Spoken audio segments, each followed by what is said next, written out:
ফেরেশতাদের কাবা। আমরা যেমন মক্কায় কাবা, ফেরেশতাদের কাবা কিবলার নাম হচ্ছে আল বাইতুল মামুর। 7 আসমানের উপর। এটা কত বড় শোনেন। প্রতিদিন বিশ্বনবী বলেন, প্রতিদিন এই আল বাইতুল মামুর ফেরেশতাদের মসজিদে 70,000 ফেরেশতা ইবাদতের জন্য চান্স পায়। প্রতিদিন কয় হাজার? একবার ঢুকে যে বের হয়ে যায় কিয়ামতের আগে দ্বিতীয়বার আর তারা চান্স পাবেন না। ওইটা শেষ। এরপরে সিদরাতুল মুনতাহা, সীমান্ত বৃক্ষ, এটা আরো বড় একটা বিশাল বড় বড়ই গাছ আল্লাহ বানাইছে। ওয়া ইলাইহি ইয়ানতাহি ইলমুল মালাইকা, ফেরেশতাদের জ্ঞান সীমানা ওইখানেই শেষ। এর উপরে কি হয় ফেরেশতারা আর জানে না। ফেরেশতাদের ক্ষমতা এখানে শেষ। সিদরাতুল মুনতাহা, সিদরাতুল মুনতাহার এরিয়া শেষ। এরপরে শুরু হয় আল্লাহুল মাহফুজ, কোরআনের বাড়ি। কোরআনের বাড়ি কই? বাল হুয়া কুরআনুম মাজিদ ফি,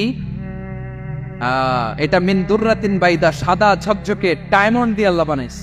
আমাদের সবার তাকদীর ভাগ্যলিপি ওইখানে লেখা, কি হবে না হবে। কোরআনের বাড়ি ওইটা, ওইটা শেষ। এরপরে শুরু হয় লা জামান লা মাকান এরিয়া। ওইখানে কোনো জামান নাই, মাকান নাই, no time no space area শুরু। ওইখানে কুরসি, যেখানে আল্লাহ পা রাখেন বা কুদরতি পা রাখেন, আল্লাহর কুরসি। বড় রাজা বাদশারা সিংহাসনে বসে পা রাখে একটা টেবিলের উপর, শাহী টেবিল, ওইটার নাম কুরসি। আল্লাহ বলে ওয়াসিআ কুরসিয়ুহুস সামাওয়াতি ওয়াল আরদ, আল্লাহর এই কুরসিটা এতক্ষণ যা বললাম এই সবগুলোর চাইতেও বড়। কুরসির উপরে আছে আল্লাহর আরশ। আর রহমানু আলাল আরশি ইস্তাওয়া, রব্বুল আলামিন ওই আরশের উপরে। আমি যেমনি চেয়ারের উপরে এরকম না, যেভাবে আল্লাহর জালালিয়াত, হিজ হাইনেস, হিজ রয়্যালনেস, আল্লাহর জালালিয়াত, আল্লাহর কুদরতের মাধ্যমে যেভাবে আল্লাহ আরশের উপর থাকা দরকার, আল্লাহর সত্তা, আল্লাহ ঠিক ওইভাবে আছেন, আরশের উপরে আছেন।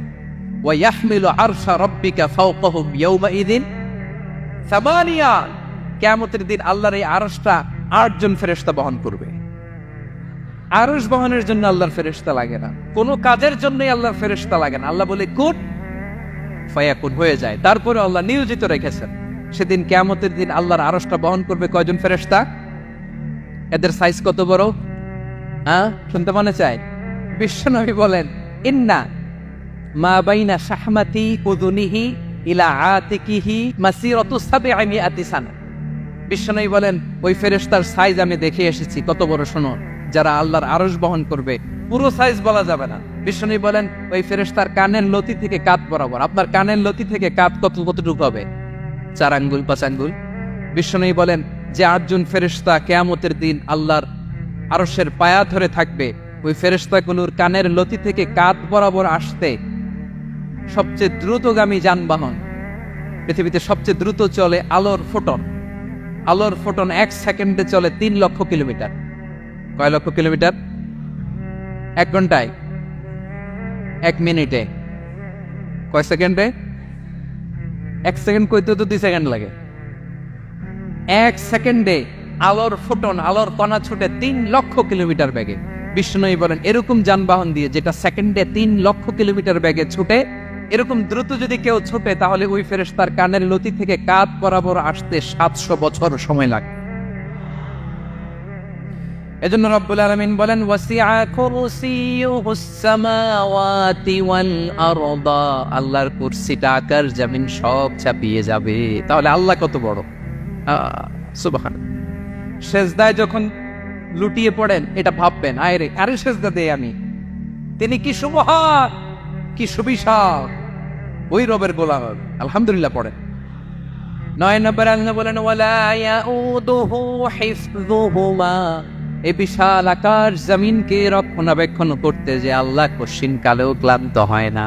নাকি আমার আপনার মতো ক্লান্ত হয়?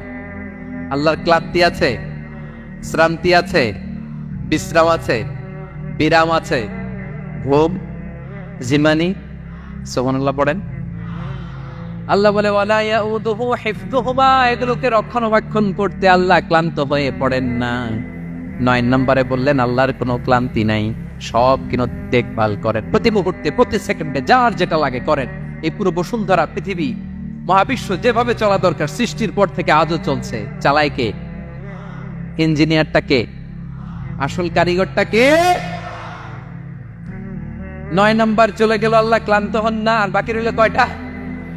সব শেষে আল্লাহ তাআলা বললেন ওয়া হুয়াল আলিয়ুল আযীম, ওয়া হুয়াল আলিয়ুল আযীম, তিনি হচ্ছেন আল আলিয়ুল আযীম, সবশেষ কথা।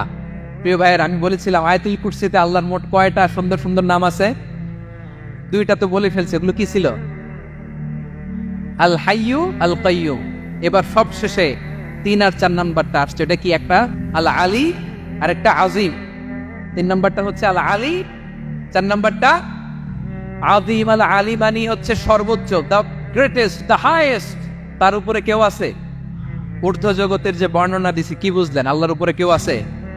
এজন্য তিনি হচ্ছেন আল আলী, সবচেয়ে উপরে, সর্বোচ্চ, দ্য হাইয়েস্ট। তার উপরে কেউ। এজন্য আল্লাহ বলেন সাব্বিহ ইসমা রাব্বিকাল আ'লা।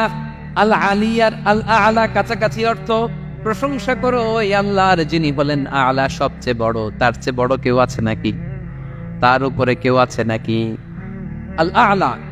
এজন্য আমরা যখন সিজদায় লুটিয়ে পড়ি, আমরা যখন সবচেয়ে নিচে যাই, আমরা বলি আল্লাহ তুমি সবচেয়ে উপরে। আমরা যখন সিজদায় যাই, আমরা তখন সবচেয়ে কি? নিচে, তাই না? এর চেয়ে নিচে আর মানুষের সবচাইতে দামি অঙ্গ কপালটারে মাটিতে ঘষি, আমি সবচেয়ে নিচে, আর আমি বলি সুবহানা রাব্বিয়াল আহা, সুবহানা রাব্বিয়াল আ'লা। আল্লাহ তুমি সবচেয়ে উপরে, আমি সবচেয়ে নিচে, কিন্তু তুমি সবচেয়ে উপরে। সুবহানাল্লাহ পড়ে।